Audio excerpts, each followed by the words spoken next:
તો હવે જો ગાંધીનગર ગિફ્ટ સિટીમાં દારૂની છૂટ અંગેના નિયમો જાહેર કરવામાં આવ્યા છે અને જેમની પાસે હેલ્થ પરમિટ છે તેમને ગિફ્ટ સિટીમાં દારૂની છૂટ નહીં મળે। વિઝિટર પરમિટ ધારકો ગિફ્ટ સિટીમાં દારૂનું સેવન નહીં કરી શકે।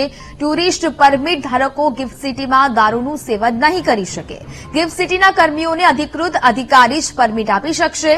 ગિફ્ટ સિટીમાં આવતા અધિકૃત મુલાકાતીઓને ટેમ્પરરી દારૂની મંજૂરી મળશે તો કંપનીના એચઆર હેડ જવાબદાર અધિકારીની ભલામણને આધારે મંજૂરી મળશે। મુલાકાતીઓ સાથે સંબંધિત કંપનીના લીકર એક્સેસ પરમિટ ધારક કર્મી રહેશે।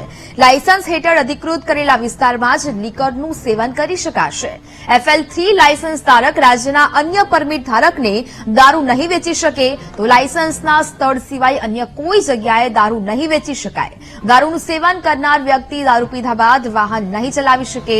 21 વર્ષથી ઉપરની વયના વ્યક્તિને જ આ દારૂની પરમિશન મળી છે। સંવાદદાતા મેહુલ દેસાઈ ફોનલાઈન પર જોડાયા છે। મેહુલ, ગાંધીનગર ગિફ્ટ સિટીમાં જે પ્રકારેની જે દારૂની છૂટછાટ આપવામાં આવી હતી તેને જ લઈને હવે નિયમો જાહેર કરવામાં આવ્યા છે, શું વિગતો?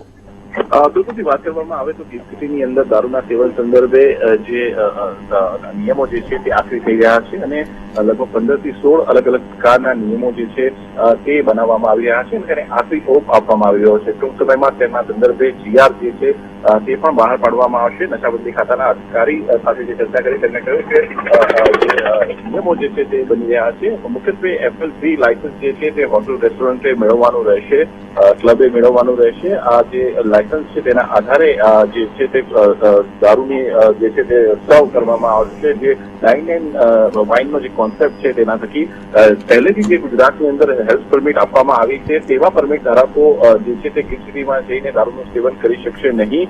ગિફ્ટ સિટીમાં કામ કરતા કર્મચારીઓને ત્યાંના જે અધિકારીઓ છે તેમના દ્વારા જ પરમિટ આપવામાં આવશે। HR હેડ દ્વારા આ પરમિટ જે છે તે ઇસ્યુ કરવામાં આવશે। શરતોનું પાલન જે છે તે કરવાનું રહેશે। જે નિયમો બનાવવામાં આવ્યા છે તે વિસ્તારમાં અન્ય કોઈ જગ્યાએ લીકર સેવન કરી શકશે એ સિવાયનું જે લીકર સેવન જે છે તે કરી શકાશે। FL3 લાયસન્સ હેઠળ અધિકૃત કરેલ વિસ્તારમાં જ આ લીકરનું સેવન જે છે તે કરવાનું રહેશે। લાયસન્સ ધારકે લીકર એક્સેસ પરમિટ અને ટેમ્પરરી પરમિટ ધારકો જો કાયદા નિયમો કે સૂચનોનો ભંગ કરશે તો ગુજરાત નશાબંધી અધિનિયમ 1949 હેઠળ કાર્યવાહી કરવામાં આવશે અને આ પ્રકારનું વિસ્તૃત માહિતી જે છે તે આપવામાં આવી છે અને તેના નિયમો જે છે તે ઘડવામાં આવી રહ્યા છે।